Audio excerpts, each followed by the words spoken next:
Vous avez dû certainement remarquer ces lignes droites sur la carte de l'Afrique. Et vous vous êtes peut-être déjà demandé comment se fait-il que des frontières géographiques puissent être aussi droites? Eh bien la réponse est toute simple. On a pris une règle, on a pris un crayon et on a tiré des traits. Ce sont des pays européens, l'Empire ottoman, des Américains et même des Russes qui n'avaient jamais mis les pieds en Afrique et qui traçaient tranquillement des lignes à des milliers de kilomètres de là et en l'absence des Africains. Si on ne leur a pas demandé leur avis pour les conquérir, ça on le sait, on ne leur a pas non plus ou rarement demandé leur avis pour tracer les limites. En gros, des peuples, pour servir leurs propres intérêts, ont décidé de l'avenir d'autres peuples, de leurs frontières et de leurs regroupements sans tenir compte de leur réalité. Résultat des courses, des familles divisées, des conflits géopolitiques permanents, un système commercial chamboulé et par-dessus tout, une carte qui n'a pas été pensée pour leur développement.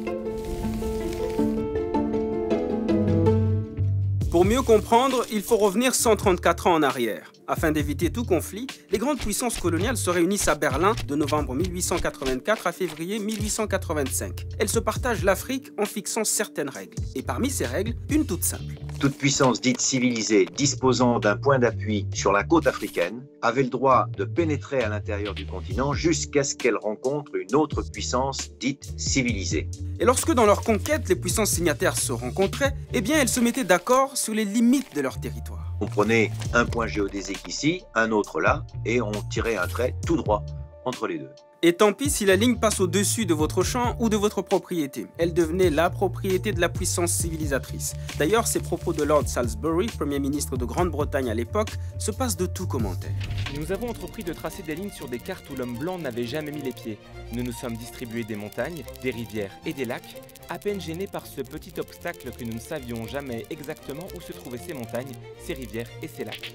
Et voilà comment on s'est retrouvé avec des territoires africains délimités en Europe à partir de cartes imprécises et parfois fausses. L'historien et cartographe français Bernard Lugan les appelle des découpages à la hache. Par exemple, une Gambie anglaise taillée dans les peuples Wolof et Manding accordés à la France, ou encore les évés coupés en deux tronçons entre le Ghana anglais et le Togo allemand.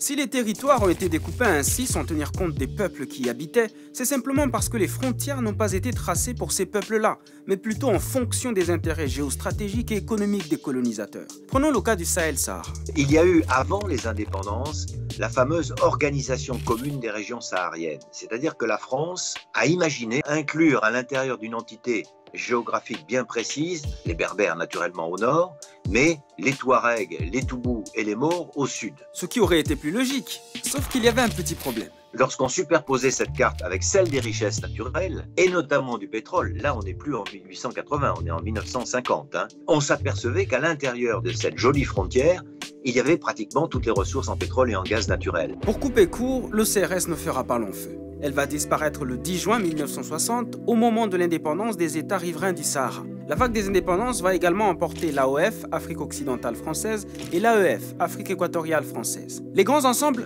disparaissent donc, mais pas leur système mis en place pour gérer et exploiter les colonies. C'est-à-dire que ces découpages coloniaux ont bouleversé l'économie des empires sahélo-sahariens. Les échanges commerciaux transsahariens qui se faisaient entre Africains ont été tournés vers les littoraux et donc vers l'extérieur.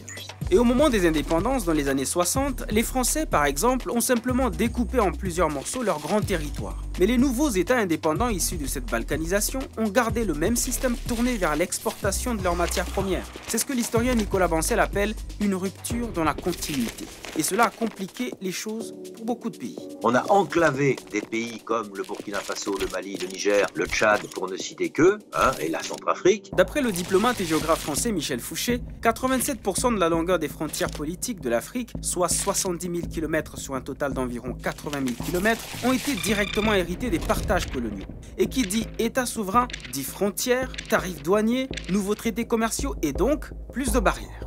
Je crois que si on avait fait reposer le découpage colonial sur une volonté de développement économique, on aurait veillé pendant la colonisation à ce qu'il n'y ait pas ces barrières qui empêchent un développement économique harmonieux. En 1964, l'OUA, qui deviendra plus tard l'Union africaine, ne veut surtout pas ouvrir une boîte de Pandore en redessinant les cartes. Elle opte donc pour l'intangibilité des frontières. Traduction, les frontières sont mauvaises, mais on les garde comme elles sont.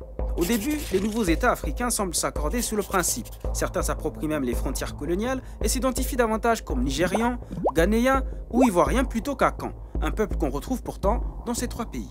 On aurait pu par exemple décider de tracer un pays qui s'appellerait l'Akanite ou peu importe, je ne sais pas, à l'intérieur duquel les gens parleraient la même langue, un peu comme on l'a fait en Inde. Mais on ne l'a pas fait. Les frontières ainsi tracées ont divisé des groupes consanguins, les éloignant de leur territoire de rituels, de culture, de chasse et de pêche. Plus de 177 peuples ou groupes ethniques se sont trouvés éparpillés à travers plusieurs États. S'ensuivent des conflits de contestation de frontières aux aspirations indépendantistes. L'auteur Robert Waters en dénombre une trentaine. Prenons par exemple les Touaregs dans le Sahel. Il aurait été tout à fait loisible aux autorités de l'époque, notamment lorsqu'ils ont fait la première grande république du Mali, de tracer pour les Touaregs, par exemple, pour eux, ce qu'ils revendiquaient, la fameuse Azawad. L'Azawad, ils le revendiquent encore jusqu'aujourd'hui. Mais cela aurait-il empêché pour autant les conflits actuels et les divers mouvements armés? Pas si sûr, car plusieurs autres facteurs complexes entrent en jeu. Christian Bouquet cite notamment les politiques des présidents qui se sont succédés, l'échec de la transition démographique, le réchauffement de la planète ou encore les ajustements structurels. Même l'ONU constate un échec de développement généralisé des pays africains. In each case, it is about exclusion. It is about, root causes where you have young people that have no hope, where governance structures are not working. Plus de 50 ans après la décolonisation politique, l'heure est peut-être venue de décoloniser aussi les frontières. 2, 3. Le 7 juillet 2019, les pays membres de l'Union africaine ont lancé à Niamey la ZLEC, la zone de libre-échange continentale africaine, ce qui fera de l'Afrique le plus grand espace commercial au monde, selon le président nigérien. Un marché de 1,2 milliard de consommateurs actuellement, et ça sera 1,7 milliard de consommateurs en 2030, ça sera 2,5 milliards de consommateurs en 2050. Un vieux rêve qui se réalise. À défaut de redessiner les frontières politiques, l'UE veut ainsi faire d'ici 2063 ce qu'aurait peut-être dû faire son ancêtre l'EUA en 1964, c'est-à-dire faire sauter les frontières économiques. Une année à peine, le nombre de signatures est passé à 52. Et avec la signature du Bénin et du Nigeria, nous sommes à 54 sur 55. Donc la presque totalité des membres de notre union.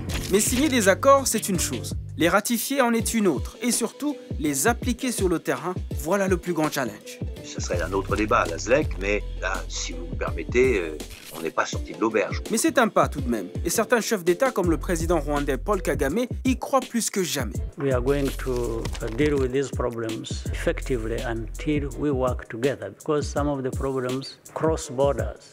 And we encourage and subscribe to regional integration and continental integration.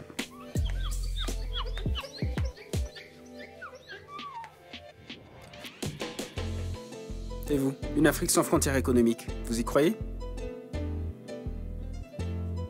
Et surtout, n'oubliez pas de vous abonner à notre page AJ+ Français.